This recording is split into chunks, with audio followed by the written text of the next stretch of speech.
എപ്പിസോഡിന്റെ opening സീനിൽ ആ painter പെണ്ണ് അവളാണെങ്കിൽ ഇപ്പൊ ഹീറോയുടെ മുഖത്ത് കോമാളിയെ പോലെ എന്തൊക്കെയോ പെയിന്റിംഗ് വരച്ചിരിക്കുകയാണ്. അവളാണെങ്കിൽ ഇപ്പൊ മഞ്ഞത്തലേനോട് പറയും ഇതൊരു സാമ്പിൾ പെയിന്റിംഗ് സ്പെല്ലാണ്, ഇഷ്ടമുള്ളത് എന്നോട് പറയാം, അതനുസരിച്ച് ഞാൻ കറക്റ്റ് ആയിട്ട് ചെയ്തു തരും. ഇവിടെ ഹീറോയ്ക്കാണെങ്കിൽ കൺട്രോൾ പോവും. ഓ നോ, നിനക്ക് നോക്കാനും കോമാളിയാക്കി മാറ്റാനും എന്റെ ഫേസ് മാത്രമേ കിട്ടിയുള്ളൂ. ഒരു കാരണവശാലും എങ്ങനെയൊന്നും എന്റെ ദേഹത്ത് വരയ്ക്കാൻ ഞാൻ ആരെയും അനുവദിക്കില്ല.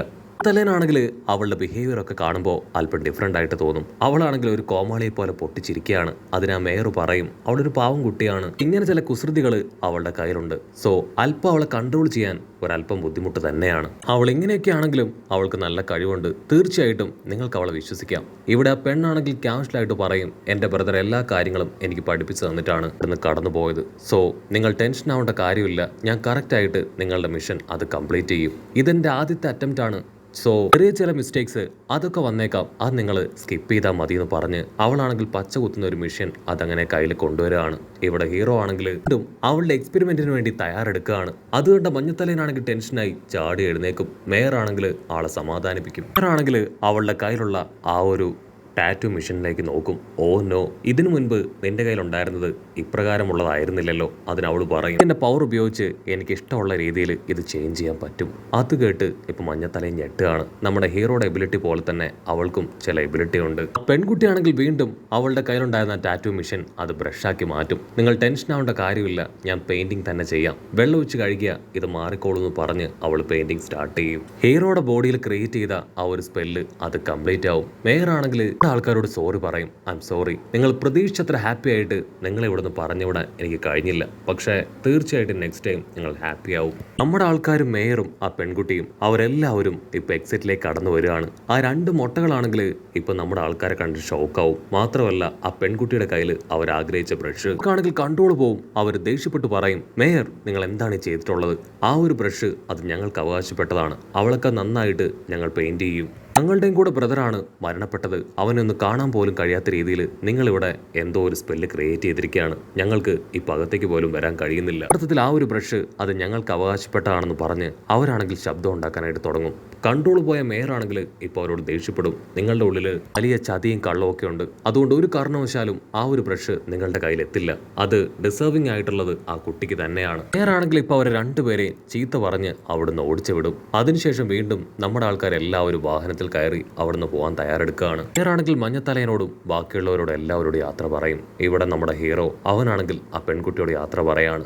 അവള് ഹീറോയെ നോക്കി ചിരിച്ച് അടുത്ത തവണ തീർച്ചയായിട്ടും ഇവിടേക്ക് വരണം, ജോക്കറിന്റെ പപ്പയുടെ ഫോട്ടോ അതാണ് ഇനി ഞാൻ നിന്റെ ബോഡിയിൽ വരയ്ക്കാൻ പോകുന്നെന്ന് പറഞ്ഞ് ഹീറോയെ നോക്കി കളിയാക്കി ടാറ്റ ബൈബി ഒക്കെ പറയും. മഞ്ഞത്തലേനാണെങ്കിൽ ഹീറോയോട് പറയും നമ്മൾ വീണ്ടും ഇപ്പൊ ഹെഡ് ക്വാർട്ടേഴ്സിലേക്ക് പോവാണ്, അതിനു മുൻപായിട്ട് നിനക്ക് ഒരു ഗിഫ്റ്റ് ഉണ്ടെന്ന് പറഞ്ഞ് ഒരു വലിയ കെട്ടിടത്തിലേക്ക് കൊണ്ടുവരും. അവിടെയാണെങ്കിൽ കേടായ ഒരുപാട് സാധനങ്ങൾ, അത് കണ്ട് ഹീറോയ്ക്ക് ഭയങ്കര സന്തോഷം. അവൻ ആർത്തിയോട് കൂടെ ഓരോ സാധനങ്ങൾ വാരി വാരി എടുക്കും. ആക്ച്വലി ഇവര് പിന്നീട് യൂസ് ആവുമെന്ന് കരുതി അവിടെ കൊണ്ടുവന്ന് ഡംപ് ചെയ്തിട്ടുള്ള ഒരുപാട് വേസ്റ്റുകളാണ് ആ കാണുന്ന എല്ലാം തന്നെ. ഹീറോ ആണെങ്കിൽ അതിന്റെ ഏറ്റവും മുകളിലായിട്ട് ഒരു TV കാണിക്കും. ഒരു TV കാണും. അതിൽ ഹീറോയുടേതുപോലെ തന്നെയുള്ള ഒരാൾ അങ്ങനെ കടന്നു വരുന്നതായിട്ട് കാണുകയാണ്. കട്ട് ചെയ്ത തിരികെ എത്തിയ ഹീറോയോട് ആങ്കറും ബോസും ചപ്പറത്തലച്ച് പെണ്ണും ബോസും അവരാണെങ്കിൽ ഒരുപാട് വിശേഷങ്ങൾ ചോദിച്ചു കൊണ്ടേയിരിക്കുകയാണ്. ഹീറോ ആണെങ്കിൽ മറുപടി പറയാതെ അങ്ങനെ നിൽക്കും. അടുത്ത നിമിഷം ആ ഹീലിംഗ് ചെയ്യുന്ന പെണ്ണും അവളുടെ ബ്രദറും അവർ രണ്ടുപേരും അവിടെ കടന്നു വരികയാണ്. ആ ബ്രദർ ആണെങ്കിൽ ഇപ്പോൾ റോഡോട് പറയും ഞാൻ നീ ഉറങ്ങിക്കിടക്കുന്ന സമയത്ത് നിന്റെ മെഷർമെന്റ് എടുത്തിരുന്നു, എനിക്ക് ആരെയും ഡിസ്റ്റർബ് ചെയ്യുന്ന ഒട്ടും ഇഷ്ടമല്ല, അതുകൊണ്ടാണ് നീ ഉറങ്ങുന്ന സമയം നോക്കി ഞാൻ വന്നതും മെഷർമെന്റ് എടുത്തതും, നിനക്ക് കറക്റ്റായിട്ട് പറ്റിയ ഒരു മാസ്ക് ഞാൻ ക്രിയേറ്റ് ചെയ്ത് കഴിഞ്ഞു, നീ ഇടുകയാണെങ്കിൽ നിനക്ക് അടിപൊളിയായിരിക്കും എന്ന് പറഞ്ഞ് ആ മാസ്ക് ഒക്കെ ഇപ്പോൾ അവനെടുത്ത് കാണിക്കുകയാണ്. ഉടനെ അവന്റെ സിസ്റ്റർ ആണെങ്കിൽ ഇപ്പോൾ അവനോട് എന്തൊക്കെയോ സംസാരിക്കുകയാണ്. അല്പസമയം കഴിഞ്ഞ് അവർ രണ്ടുപേരും തർക്കിക്കാനായിട്ട് തുടങ്ങും. അത് കണ്ട മഞ്ഞത്തലേനാണെങ്കിൽ ബാക്കിയുള്ളവരുമായിട്ട് പുറത്തേക്ക് വന്ന് ഇപ്പൊ ഹീറോയോട് അവനിട്ട ആ ജാക്കറ്റ് അത് ഊരാനായിട്ട് പറയാണ്. ഹീറോയ്ക്കാണെങ്കിൽ ഒന്നും മനസ്സിലാവില്ല, പക്ഷെ അവന് ദൂരാനായിട്ട് നിർബന്ധിക്കും. ഓപ്പോസിറ്റ് പെണ്ണാണെങ്കിൽ ഇപ്പോൾ അവരുടെ കഴുത്തിൽ കിടക്കുന്ന ഒരു റെഡ് കളർ ചെയിൻ കാണിച്ചു കൊടുക്കും. ഇത് ആക്ച്വലി ഞങ്ങൾ ഫോൺ പോലെ ഉപയോഗിക്കുന്ന ഒരു ഡിവൈസ് ആണ്, ഞങ്ങൾക്ക് ആർക്കും ഫോണൊന്നും ഉപയോഗിക്കാൻ സമയമില്ല. സോ ഈ ഒരു ട്യൂബിൽ ഓരോ ആൾക്കാരുടെയും ബ്ലഡ് ലൈൻ ഉണ്ട്, അതുപയോഗിച്ച് ഈസി ആയിട്ട് ഞങ്ങൾക്ക് അവരെ കണക്ട് ചെയ്യാനായിട്ട് കഴിയും. സോ വളരെ എളുപ്പത്തിൽ കമ്മ്യൂണിക്കേറ്റ് ചെയ്യാൻ ഞങ്ങളെ കൊണ്ട് പറ്റും. നീയും ഇതുപോലൊന്ന് കഴുത്തിൽ അണിയണം, നിനക്കായുള്ളതാണ് ഇവിടെ റെഡിയാക്കി വെച്ചിരിക്കുന്നത്.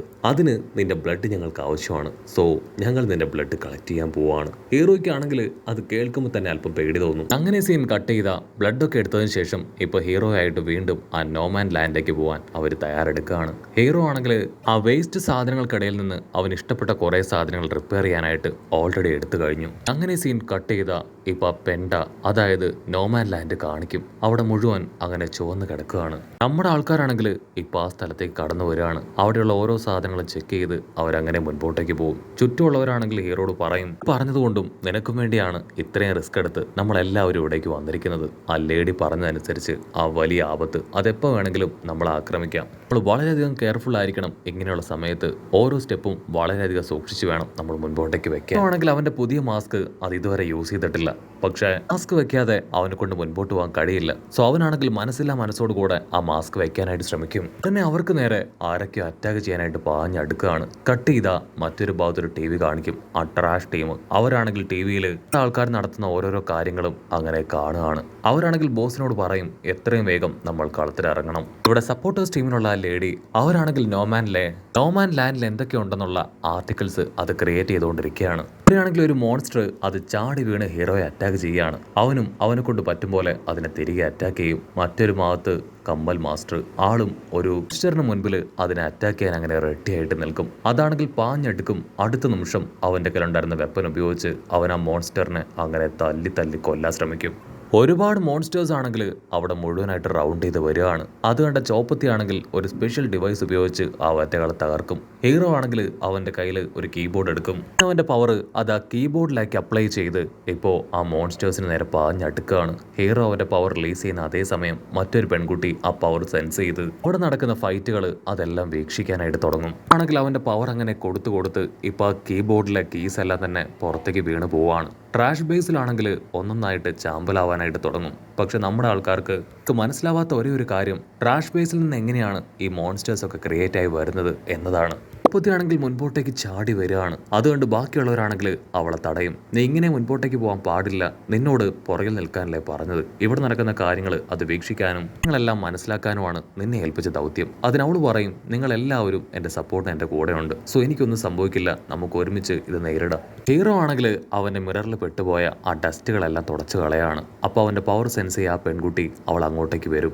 ഹീറോ ആണെങ്കിൽ ആരോ അവിടേക്ക് വരുന്നത് നോട്ട് ചെയ്യും. ഈ സമയം ഹീറോയുടെ ടീംമേറ്റ് അവനെ അവിടെ നിന്ന് കടന്നു പോകാനായിട്ട് വിളിക്കുകയാണ്. പക്ഷെ ഹീറോ ആണെങ്കിൽ അവന്റെ ഓപ്പോസിറ്റ് വരുന്ന ആരാണെന്നറിയാൻ അവിടെ തന്നെ നിൽക്കും. പെണ്ണാണെങ്കിൽ നമ്മുടെ ആൾക്കാരുടെ മുൻപിലേക്ക് വന്ന് അവളുടെ മാസ്ക് റിമൂവ് ചെയ്യുകയാണ്. ഉടനെ അവളെ കണ്ട് എല്ലാവരും ഞെട്ടും. ഇനി ഒരു പക്ഷെ നമ്മൾ അന്വേഷിച്ചു വന്ന പെണ്ണ് അത് ഇവളാണെങ്കിലോ? നമ്മുടെ ആൾക്കാരാണെങ്കിൽ വിളിച്ചു ചോദിക്കും, ഈ നോമാൻ ലാൻഡിൽ ഒരുപാട് കാലമായി താമസിക്കുന്ന പെൺകുട്ടി അത് നീയാണോ? അതിനവള് പറയും, അതെ, അത് ഞാൻ തന്നെയാണ്. അവളാണെങ്കിൽ നമ്മുടെ ആൾക്കാരോട് പറയും, ഞാൻ മാസ്ക് വെച്ചിട്ടില്ല, സോ ഒരുപാട് നേരം ഇവിടെ നിൽക്കാനായിട്ട് കഴിയില്ല, നമുക്ക് എൻ്റെ വീട്ടിലേക്ക് പോവാം, വീട് ഇവിടെ അടുത്താണ്, അവിടെ മാസ്ക് യൂസ് ചെയ്യേണ്ട കാര്യമില്ല. അത് കേട്ട് നമ്മുടെ ആൾക്കാരാണെങ്കിൽ രണ്ടാം മോൻ ചിന്തിക്കാതെ അവളുടെ വീട്ടിലേക്ക് കടന്നു വരികയാണ്. അവിടെയാണെങ്കിൽ ഡിഫറെൻ്റ് ആയിട്ടുള്ള ഒരുപാട് സാധനങ്ങൾ. നമ്മുടെ ആൾക്കാരാണെങ്കിൽ ഓരോരുത്തരായി അതുകൊണ്ട് ഷോക്കായിട്ട് നിൽക്കും. ഇവിടെ ആ മഞ്ഞത്തലയൻ അവനാണെങ്കിൽ ശ്വാസം എടുക്കാൻ കഴിയാതെ അവൻ തളർന്ന് താഴേക്ക് വീഴും. അതുകൊണ്ട് ആ പെണ്ണ് ടെററായി ചിരിക്കുന്നതോട് കൂടെ ഈ ഒരു എപ്പിസോഡും അവസാനിക്കുന്നു.